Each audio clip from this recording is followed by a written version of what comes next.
Hello, everybody. Welcome back to Geezerology. Today, we're going to do a bit in our Celebrating 50 series. Today, Bob is going to travel back to February 1st of 1972 and the release of Neil Young's fourth solo album, Harvest. Now, Harvest, as you might recall, topped the Billboard 200 album chart for 2 weeks in 1972. It spawned a #1 single, Heart of Gold, and another top 40 hit, Old Man, which reached number 31 on the Billboard Hot 100. And Harvest, I don't know how many albums that Neil Young has released in a solo career. It's in the 30s or so, but Harvest is one of his better known albums, and it is probably his best known album. I think a lot of people probably have it on the top of their list of best Neil Young albums. Harvest has never been in my Neil Young lane, but Bob has been a fan for a long time, so I'll let him pick it up from here. Take it away, Bobby. All right, thank you, Scotty. So over the nearly 6 decades that Neil Young has given us music, this guy has been all over the map. And we get hard grunge rock from him. We get acoustic stuff. He's done electronic. He's done country. He's done rockabilly. He's just been all over the place. And I admire him for that. Yeah, that Neil is his own man. He's kind of a curmudgeon in a way. And, you know, he goes where he wants to go, and he's unapologetic for it. Harvest is Neil at his sentimental, acoustic, laid back best. And the album is in some ways almost an accident. Neil catapulted to stardom through membership in Buffalo Springfield, and then the supergroup Crosby, Stills, Nash and Young. And he had done 3 solo albums prior to coming out with Harvest. So the man already had a name for himself before Harvest came out. And in 1971, Neil did a series of solo shows. A lot of them were kind of acoustic. And he had written some songs while he was out on the road. And the genesis of this album actually came from him going to Nashville and taping an appearance on the Johnny Cash show. And also there for the taping were Linda Ronstadt and James Taylor. While in Nashville, Young meets producer Elliot Mazer and tours his new quadraphonic studio in Nashville, and is really impressed with the place and wants to record there. And having seen Ronstadt and James Taylor at the taping of the Johnny Cash show, he invites them to come to the studio with him. He takes the material that he's written on the road and goes into the studio. Mazer brings in some musicians for Young to perform with, and they're country people, and that eventually becomes a band that Young calls the Stray Gators, and they start recording there in Nashville. And then Young also takes a trip to his California ranch where he does some recording there, records with the London Symphony Orchestra, and this became Harvest. And the accidental part of this album is it's heavily acoustic because Young was suffering from a serious back injury and actually spent a lot of time in a brace and could not physically pick up and use an electric guitar. So he was forced to go acoustic and then play a lot of piano and banjo and things like that. So that's part of the reason that this became a more of an acoustic album. And, you know, this is not the first time that Neil's done acoustic stuff, but it's probably, well, not probably, it is the best foray that he's ever done into that area. This was the top-selling album of 1972. It's the best-selling album of all of Neil Young's solo stuff. When it first came out, it was panned a lot by critics, although the general public obviously loved it. And it sort of became a testament to what the hell the critics know, because now those same critics who panned it have turned around and hail it as a fantastic album. It's on a lot of, you know, the best albums ever list. And it's Neil Young at his most approachable. And if you have not ever listened to Neil Young, which is kind of hard to imagine that people haven't, but if you need an introduction to Neil Young, this is a really nice place to start because it is Neil at his most approachable. I love the album. Is it my favorite Neil Young album? That fluctuates. I love Neil when he hooks up with Crazy Horse, plugs in that black Gibson Les Paul and just starts shredding. That's my favorite Neil Young. But if I want to go acoustic Neil Young, this is going to be my favorite choice. It's a very reflective album. A lot of the album a lot of the songs were written for or about actress Carrie Snodgrass, whom Neil had a relationship with. In fact, she's the mother of one of his sons. So he wrote a lot of the songs about her. So we get a lot of the reflective acoustic type stuff on here. We have Heart of Gold, which was the #1 song in 1972, and a very reflective song. And Neil actually became a little uncomfortable with the success of Harvest. In fact, he said about Heart of Gold put me in the middle of the road, which is a place I really didn't like being. So I headed back toward the ditches. Don't know if I want to take Neil totally serious on that statement or not, because like I say, this is not the first time that Neil went acoustic. And in fact, he even came back a couple of decades later with an album called Harvest Moon, which kind of mined some of the similar territory. So, do we take Neil completely seriously on that? I don't know.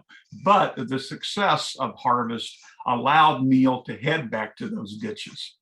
And going to the ditches kind of got Neil in trouble because he had the irony of actually being sued by his record company for not being commercially viable. And he started out with Reprise Records. When he ended his contract with Reprise, looking for some place to maybe revitalize and find some new inspiration, he signed with Geffen Records. And the first thing that he gave them was his electronic album, which tanked. And then he came back with a country album called Old Ways. Geffen actually rejected that, said, "We want rock and roll, Neil." So he came back with a rockabilly album, which also tanked. And then Geffen Records actually sued him for not being commercially viable and not producing Neil Young type material. So I don't think Neil probably just is uncomfortable with the success of this album as he kind of wants to lay claim to. Okay. But like I said earlier, it's Neil's most most accessible album. I think he makes great use of the unusual voice that he has. It fits these songs really, really well. We bring the instrumentation in of piano, banjo, steel guitar, a lot of country instruments. There is some electric guitar work on this album. You get a little bit harder songs like Alabama, which was his follow-up to Southern Man, where he again took on the theme of the racism in the South and such. And that led Leonard Skinner to retaliate with their song Sweet Home Alabama with the lines, "We hope Neil Young will remember a Southern man, don't need him around anyhow," which ultimately led to Neil actually kind of apologizing for Alabama and Southern Man and saying, my ideas weren't really totally well thought out there. Some standout songs on the album. Old Man, he wrote that song after buying this ranch in California and meeting the caretaker of the ranch. And he wrote that song in response to meeting this gentleman. A Man Needs a Maid has been kind of a misunderstood song. Actually has got some pushback from feminists. But Neil explained that I really didn't want a maid. The song is about being laid up with his back injury and the help that he needed, and actually the help that he got from Carrie Snodgrass. So it's not literally I want a maid. It was I was helpless at this time, and somebody had to take care of me.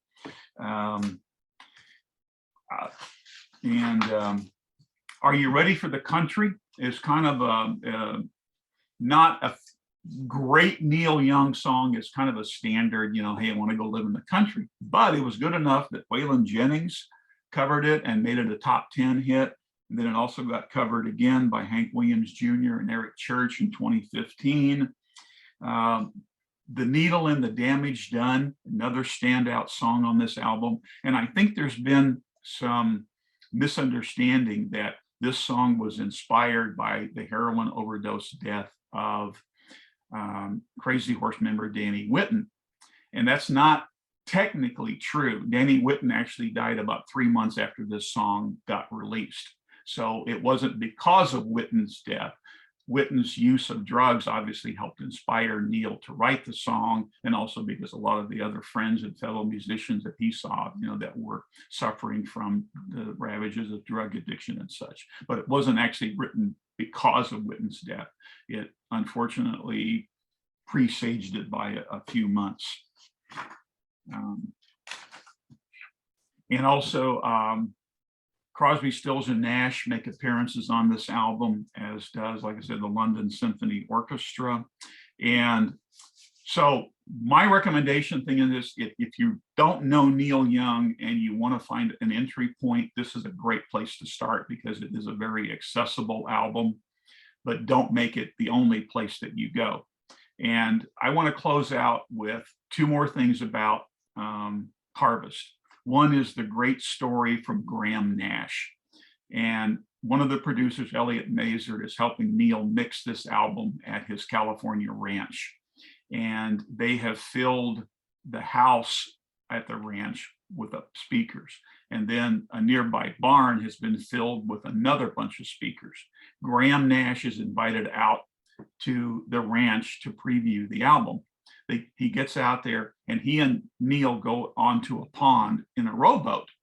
And Graham Nash says, I thought we were going to go out there and maybe listen to it on headphones or something out, in nature. And instead, they're listening to the music pouring out of the house and the barn. And that was to recreate the stereo mix. And Graham's story is Elliot Mazur comes out onto the shore and yells out, "Hey, how was that?" And Neil yells back, "Give me more barn." So, which is a great, great story about how this album got mixed. Now, here is my personal remembrance of this album. This album got released when I was a junior in high school. And over the summer between my junior and senior year in high school, there was a girl that lived across the street from where I lived. And she went to the same high school that I did. And I knew who she was, but I don't know if she even knew my name or what have you. Anyway, I remember her coming out onto the porch of her house that summer, playing her acoustic guitar. And one of the songs that she really worked on a lot was Neil Young's Heart of Gold. And if you know that song, it has a very distinctive acoustic guitar riff. And I could hear her playing on her porch, and actually seeing her. And at the time, I was struggling trying to learn guitar, and I think I knew like 3 chords and not very well. So I fantasized about taking my guitar, going across the street, and saying, "Hey, would you teach me how to play that song?" as a way to break the ice. But I was scared about my ineptitude on the guitar, and also, scared to try to break the ice. So I never followed through. I just looked out my window watching her play on the porch. That's my fond memory of Neil Young's Harvest and the Heart of Gold song. A missed opportunity because Bob was a coward with the girls in high school, but fond memory nonetheless. Anyway. Anyway, those are my remembrances of Neil Young's Harvest. I love the album. I love the songs on here. It is an aspect of Neil that I really think that you do need to listen to. So that's my opinion, Scotty, for what it's worth. That's a funny story. It's a painful story. Painful, but we all have those stories, right? Yeah, right. This was just to know. You mentioned you were a junior in high school when this was released. I was a senior in high school. I'm a year older than you are. A senior in high school, and this album was released 2 days before my 18th birthday, which would have been 1 day before your 17th birthday, right? Yes. No, I did not make that distinction. You're right. Yeah. The whole thing about this thing becoming such a you know, it was such a high profile album, you know. Heart of Gold was, I mean, you just heard that song constantly back in those days. Old Man, you heard that song a lot back in those days. And this is still when, you know, we're still in a period where most people learned of Neil Young when he joined Crosby, Stills and Nash, and he was just starting his solo career, and there were so many other things going on in the music world at that time. I mean, that was just such a fertile time for music.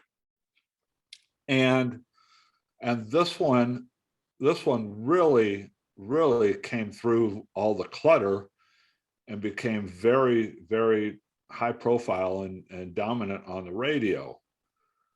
I have a couple of stories or a couple of remarks about that, as to how one way how that really was a benefit to Neil Young, or a benefit to somebody, you know, to Neil Young fans, and somehow somehow it was a detriment, right? It was a detriment to me because you know, I'd heard a little bit of Neil Young. Obviously, I'd heard Ohio and I'd heard Southern Man and Cowgirl in the Sand, but I never paid too much attention to them. When I was in high school, I was all doors all the time, and then I moved to Joe Cocker, who we just talked about recently, and pretty much everything else was just in the background, you know, as far as I was concerned. And I would hear Heart of Gold on the radio, and I just, oh my God, I had no use for that song at all. You know, I had no use for it. Old Man, I had no use for it. It's just this whiny, acoustic, you know, stuff that I had no use for, right? And that became, to me, who Neil Young was, right? And it took me years. It took me years to start getting into Neil Young. This was in 1972, and the first time I really got into Neil Young was for some reason I got a hold of the Live Rust album in 1979. This is a long time, 1979, and that was the first time I really ever listened seriously to Neil Young, and I just fell in love with the you know, that was a live album. The first album was, you know, him basically doing acoustic things, you know, with harmonica and acoustic guitar with a little bit of help from the bands, and then the second album was just all out crazy horse rock and roll, right? And I just loved that all out crazy horse rock and roll.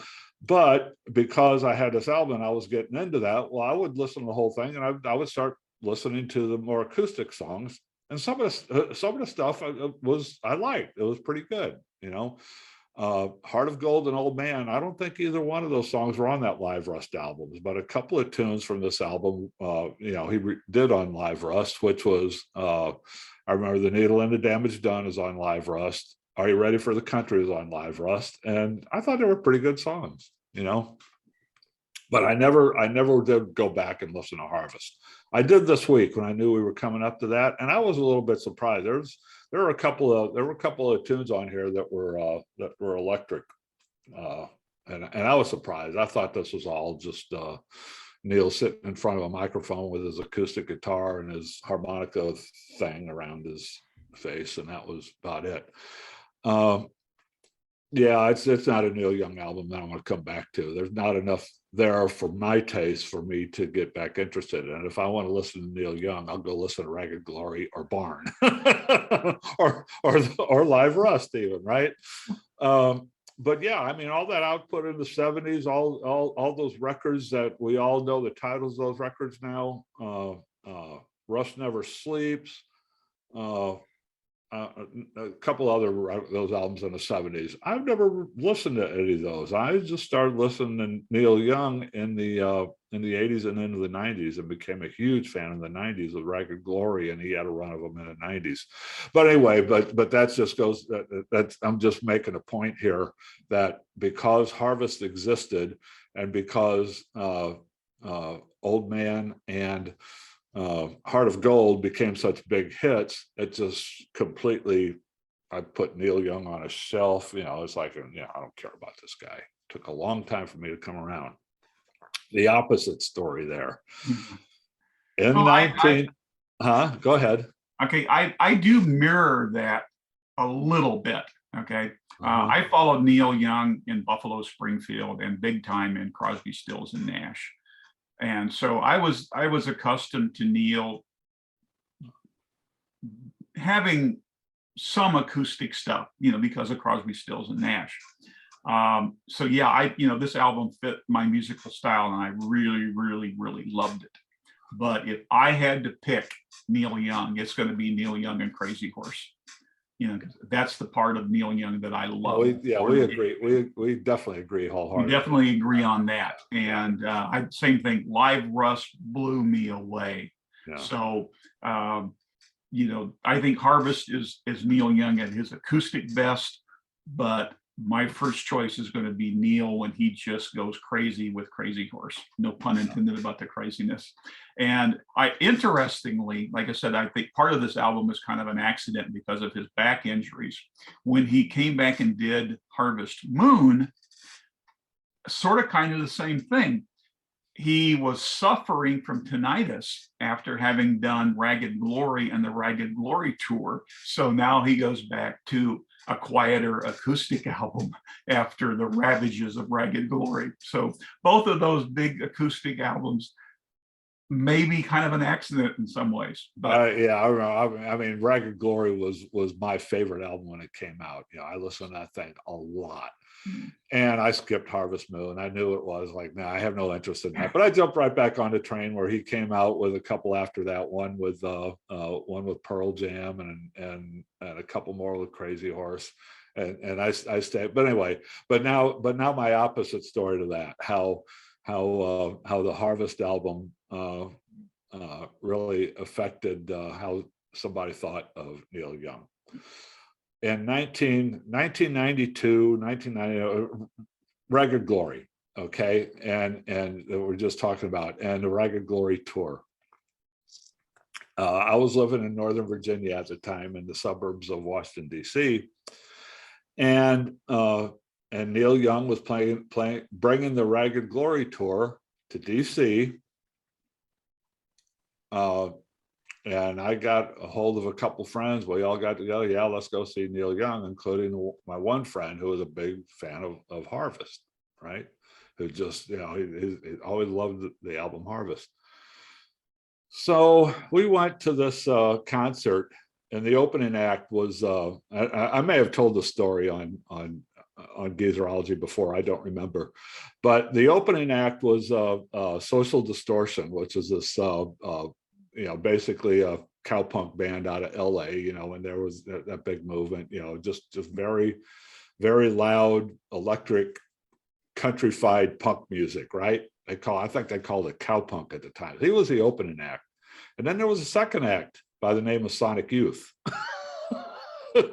who came out, and we all know who Sonic Youth is, right? I mean, this is noise rock at its finest, the ultimate noise rock. There's just a lot of guitar noise, a lot of feedback, a lot of discordant music and everything like that. And then Neil Young came on with his Ragged Glory show, which was just, which was Crazy Horse at their loudest and most obnoxious that they ever got. And my buddy was sitting through all this, and he had his head in his hands going, what the hell is this? bleeding from the ears, right? His ears were bleeding, man. And he thought he was going to be hearing Old Man and Heart of Gold and things like that. So that's just two different stories about how two different people saw the polar, had the polar opposite reaction to this album. That's one of my favorite concert going stories ever, and I love to tell that story. Neil Young and Bob Dylan have something in common. If you go to one of their concerts, you never know what you're going to get. Well, yeah. Well, the problem is that on Ragged Glory tour is that if you were paying attention, you knew what you were going to get on that one. especially if you paid attention to who the opening acts were going to Yeah. be. You know, which raises an interesting question. How many crossover Neil Young fans are there? Those that really love Harvest and love Crazy Horse. Yeah, yeah, yeah. How many crossovers? Because they're so totally different. You know? Yeah, yeah. And that's yeah. the thing about Neil. You know, he either soars to great heights or he crashes into the valley. You know, but he's never boring. That's definitely a yin and the yang there. Yeah. Yes. And I actually did really start getting into Neil Young during those mid '80 periods with Everybody's Rockin', which was a rockabilly album. I actually bought that. I enjoyed that album. I did too. And I like Always. but the one I remember is when he started coming back. It was and I don't remember if it was for Geffen Records or if he actually did this for a reprise, but he did one that was a real blues rock album called This Note's for You. I think that was back with Reprise. Yeah, I think it was. But that was at the end of that period before he started coming back to being rock and roll Neil Young. Well, anyway, so we hope you enjoyed this trip back in time to celebrate the 50th anniversary of the album Harvest. Join us again on Tuesday for another roundtable discussion. Who do we have next Tuesday? Oh, Joe Cocker. Joe Cocker with a little help from my friends. I actually referenced that earlier. We recorded that a couple of days ago, but that's not going up until Tuesday. And we have some other things coming up. I'm going to review the new Midnight Oil album called Resist. And we have a review of John Mayall coming up in the next Friday or two. And yeah, we have some pretty good stuff. So join us again, everybody. We'll talk to you later. So long. Take care, everyone.